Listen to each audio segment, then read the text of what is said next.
सातारा जिल्हा परिषद अध्यक्ष उपाध्यक्ष निवडीनंतर झालेल्या गदारोळ आणि राजकीय ड्राम्यानंतर आता एक महत्त्वाची अपडेट समोर आली आहे।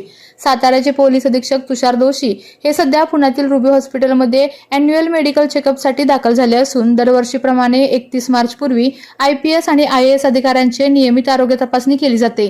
त्याच्या अनुषंगाने ही तपासणी सुरू असून दरम्यान तुषार दोशी हे आज संध्याकाळपर्यंत पुन्हा साताऱ्यात परतणार असून त्यानंतर ते पुन्हा आपल्या कामकाजात रुजू होणार असल्याची माहिती मिळत आहे।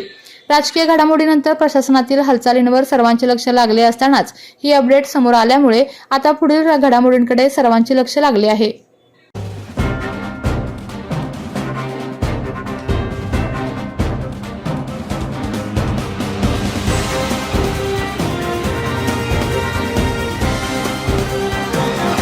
आपल्या तालुक्यातील जिल्ह्यातील बातम्या सर्वप्रथम पाहण्यासाठी आजच सातारा न्यूजला YouTube चॅनलवर सबस्क्राइब करा, लाईक करा, शेअर करा आणि बेल आयकॉन प्रेस करायला विसरू नका।